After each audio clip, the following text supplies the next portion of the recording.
प्रणाम।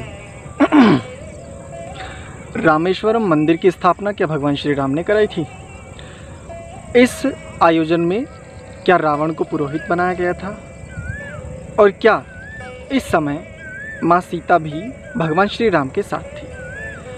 आइए आज इन्हीं कुछ प्रश्नों पर बात करते हैं। किसी ने मुझसे पूछा, मैंने वाल्मीकि रामायण से खोजने का प्रयास किया, लेकिन ये कई प्रसंग मुझे वहाँ पर देखने को नहीं मिले। इसकी सत्यता क्या है? सबसे पहले लंका पर सेतु का निर्माण, लंका तक पहुँचने के लिए सेतु का निर्माण समुद्र के ऊपर, यहाँ पर प्रयोजन है लंका की सेना को युद्ध करके परास्त करना, वहाँ से माँ सीता को सुरक्षित वापस लेकर के आना, ये प्रयोजन है। इस प्रयोजन की सिद्धि के लिए वहाँ पर सेतु का निर्माण, ये बात स्वाभाविक है, तर्कसंगत भी है, स्वीकार करने योग्य है। हमारी परंपरा में जहाँ भगवान श्री राम स्वयं जब प्रथम बार भगवान हनुमान से भेंट होती है तो वहाँ लक्ष्मण से कहते हैं कि लक्ष्मण, इनसे तनिक सावधानी से बात करना, ये कोई सामान्य व्यक्ति नहीं है। वाल्मीकि रामायण में देखेंगे तो कई सारे आपको श्लोक मिलते हैं, ना न ऋग्वेद विनीतस्य ना यजुर्वेद धारिणः न साम वेद विदुषः शक्यमेव प्रभाषितुम् इत्यादि, ऐसे कई सारे श्लोक वहाँ मिलते हैं। ये बात वही कह सकते हैं जो स्वयं वेदों का ज्ञाता हो और प्रकांड योग्यता रखता हो, प्रकांड पांडित्य जिसके पास हो, जिसके आचरण में हो विद्या। ये बात वही कह सकता कि कौन यजुर्वेद के अनुसार, कौन सामवेद के अनुसार, कौन ऋग्वेद को धारण किए हुए हैं इत्यादि। यहाँ से स्पष्ट होता है कि भगवान श्री राम में वर्तमान समय में जितनी कुरीतियाँ, पाखंड, अंधविश्वास आज भगवान श्री राम जी के नाम पे थोपे गए वो तो बिल्कुल भी नहीं थे। ये वाल्मीकि रामायण से बिल्कुल स्पष्ट हो जाता है। रहा प्रश्न तुलसीदास कृत रामचरितमानस का, वो एक काव्य है और काव्य को कवि की दृष्टि से देखना चाहिए। वो एक भावनात्मक रचना है, उस पर हम नहीं जाते, वो तथ्यात्मक नहीं हो सकती। और किसी भी इतिहास को उसी के समय में लिखा जाए वही प्रमाणिक माना जाएगा। यदि वर्तमान समय में किसी भी ऐसे व्यक्ति, उदाहरण के लिए मोदी जी का इतिहास यदि लिखा जाए तो वर्तमान समय में कोई लिखेगा, इसी को प्रमाणिक माना जाएगा। यदि आज से 100 वर्ष बाद मोदी जी का इतिहास लिखा जाए तो उसको उतना प्रमाणिक नहीं माना जाएगा किसी भी रूप में, इसी आधार पर। तो सबसे पहले राम सेतु का निर्माण, जिसको राम सेतु नाम दिया गया, उस सेतु का निर्माण राम सेतु, इसमें कोई समस्या नहीं है। राम सेतु के निर्माण से पूर्व हमारे यहाँ बड़े बड़े बृहद यज्ञों का आयोजन ये होता है। किसी भी कार्य को करने से पूर्व हमारे यहाँ यज्ञ की परंपरा रही है। वेद इसका समर्थन करते हैं, वेद के अनुकूल है ये कर्म। इसमें कोई आपत्ति नहीं है कि यदि भगवान श्री राम ने वहाँ पर यज्ञ आदि जैसा कोई आयोजन किया हो। उनके पास 2 कुशल इंजीनियर, उस समय के महाप्रकांड विद्वान, जिसको वर्तमान भाषा में इंजीनियर कहेंगे, जहाँ पर वो यज्ञ करने वाले हैं, यदि वहाँ पर उन्होंने एक भवन या कोई ऐसा मंदिर जैसा कोई ऐसी स्थिति यदि बनाई, उसमें भी मुझे कोई आपत्ति नहीं। लेकिन इस प्रकार के जो ये चित्र आदि, ये प्रतिमाएं वहाँ पर उनकी, ये भगवान श्री राम ने वहाँ पर नहीं रखी थी और इनसे भगवान श्री राम का कोई लेना देना भी नहीं है। आगे चलते हैं। आगे इनका प्रश्न है कि रावण को पुरोहित बनाया गया। रावण एक राजा है, पुरोहित अलग है। राजा के कर्म कर्तव्य अलग हैं, पुरोहित के कर्म कर्तव्य अलग हैं। दोनों की बुद्धियों में भी भेद है।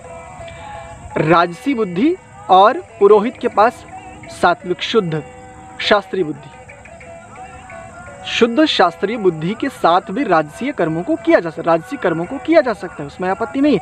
लेकिन रावण जिस बुद्धि का, उसकी जिस प्रकार के कुकृत्य हैं, उस आधार पर बिल्कुल भी नहीं कहा जा सकता कि भगवान श्री राम जी के इस सेतु निर्माण में रावण को पुरोहित बनाया गया होगा। क्योंकि जिस लंका का अधिपति है रावण, उस लंका पर चढ़ाई करने, उस लंका की सेना के साथ युद्ध करने के लिए सेतु का निर्माण किया जा रहा है। उस सेतु के निर्माण से पूर्व ये जो यज्ञ आदि शुभ कर्म किया जा रहा है, क्या कोई भी राजा उसका पुरोहित कर्म स्वीकार करेगा? ये अपने आप में विचारणीय है। दूसरा, रावण इतना उदार, इतना सात्विक बुद्धि वाला यदि होता तो माँ सीता का अपहरण ही क्यों करता। तीसरा, ये राजा पुरोहित का कर्म कब से करने लगे। कोई पुरोहित हो ऐसी शुद्ध बुद्धि वाला, यदि वो राजा बन जाए, ऐसे तो उदाहरण मिलते महर्षि भर्तृहरि जी इत्यादि, महाराज विक्रमादित्य। लेकिन रावण जैसा कुकृत्यों में लिप्त, ऐसा कामी, ऐसा वासना में डूबा हुआ, ऐसा अधम, ऐसा पापी, राक्षस, निम्न कोटि का व्यक्ति ये पुरोहित का कर्म कब से करने लगा। और यदि ये कर्म करने भी लगा तो श्री राम जैसे आदर्श इसी को स्वीकार करेंगे पुरोहित के लिए। उनके गुरु नहीं है क्या महर्षि वशिष्ठ आदि ऋषियों के साथ वो रहे हैं, क्या वो पुरोहित के लिए उनको उपयुक्त नहीं लगे। रावण ही मिला था। ये बात भी, इसमें भी कोई, बिल्कुल भी कोई तथ्य नहीं, तथ्यहीन बात है। और जिस घृणित घिनौनी मानसिकता ने इस बात को प्रचारित कर हमारे अपने लोगों को भ्रम में डाल रखा है, याद रखिए अंतिम समय में भी जब मृत्यु तुम्हारे समीप आएगी और उससे पूर्व भी तुम इस जीवन में भी और न जाने अगले कब तक इसका फल निश्चित भोगोगे। ध्यान रखना, इस जीवन के लिए तुम चाहे झूठ बोल करके, लोगों को बहका करके, चाहे जितनी संपदा एकत्रित कर लो, लेकिन तुम्हारे संस्कारों के काम नहीं आएगी ये संपदा। दूसरा, एक और इसी प्रश्न में है कि जामवंत जी की सलाह पर भगवान श्री राम ने इनको पुरोहित बनाया, रावण को। जामवंत जी जो स्वयं लंका पर युद्ध के लिए, लंका पर चढ़ाई के लिए जो भगवान श्री राम को अनेकों प्रकार के सुझाव दे रहे हैं, ऐसे मंत्री हैं, ऐसे दूरगामी सोच वाले हैं, इतने प्रकांड विद्वान हैं, क्या जामवंत जी भी उन्हीं को पुरोहित के लिए सुझाएंगे। ये बात अपने आप में कितनी अटपटी है। लेकिन भोले लोगों को मूर्ख बनाना बड़ा सरल होता है। तीसरी बात, माँ सीता भी इनके साथ में थी। यदि युद्ध से पहले माने कि ये यज्ञ आदि शुभ कर्म हुआ, यहाँ पर मंदिर की स्थापना भी मान लेते हुई, तो माँ सीता जी का तो अपहरण हो चुका है, यहाँ पर तो संभावना ही नहीं है। और यदि युद्ध के बाद में रामेश्वरम की स्थापना माने तो वहाँ तो रावण मारा जा चुका है, तब भी रावण का पुरोहित बनना किसी भी रूप में स्वीकार नहीं हो सकता। मैं समझता हूँ शायद आपको स्पष्ट हुआ होगा। एक तर्क इनका है लोगों को उलझाने के लिए, अरे भोले लोगों को उलझा सकते हो, लेकिन जो थोड़ा भी जानता है वो समझ जाएगा। इनका तर्क देखिए, क्योंकि पूजा में पति पत्नी दोनों का होना अनिवार्य था। क्या इनको कहा जाए, इसमें कोई तथ्य नहीं है, कोई सार नहीं है, और वाल्मीकि रामायण के तो बिल्कुल भी अनुकूल नहीं है ये बात। बस यही निवेदन, रामेश्वरम मंदिर की स्थापना यदि भगवान श्री राम जी के द्वारा कराई गई भी है तो भी वर्तमान समय में वहाँ पर जो प्रचलित जो भी कुछ है उनका भगवान श्री राम से साक्षात कोई लेना देना नहीं। वर्तमान में वहाँ पर जो भी क्रियाएं हो रही हैं, भगवान श्री राम जी वेदों के अनुकूल और वेदों के ज्ञाता थे, प्रकांड विद्वान थे। तनिक रामचरितमानस जैसे काव्य को छोड़ करके एक बार वाल्मीकि रामायण की तरफ झांक करके देख लीजिए, आपको स्पष्ट हो जाएगा। दूसरी बात, यदि हम भगवान श्री राम को अपना आदर्श, अपना अनुकरणीय महापुरुष मानते हैं तो हमें उनको शुद्ध रूप में भी पहचानना होगा। मुझे नहीं पता कि क्या स्थितियां हैं, कैसे हैं, लेकिन इन्हीं सब तथ्यों को लेकर के कभी ये शब्द परमात्मा की व्यवस्था में एकत्रित किए थे। सुनिए ध्यान से, शायद आपको स्पष्ट हो जाएगा। इस कविता का शीर्षक है और कहते हो हम श्री राम जी के भक्त हैं। रघुकुल भाल को, दशरथ के लाल को, व्यक्तित्व विशाल को क्या बना डाला। कौशल्या नंदन को, श्वेत चंदन को, स्नेह अभिनंदन को क्या बना डाला। विद्याओं के निष्णात को, तपस्याओं के परिताप को क्या बना डाला।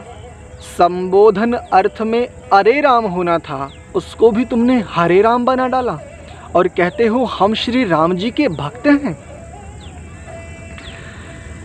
गुरुकुलीय परिवेश में, आचार्यों के निवेश में, संस्कृति के साथ जो पला हो।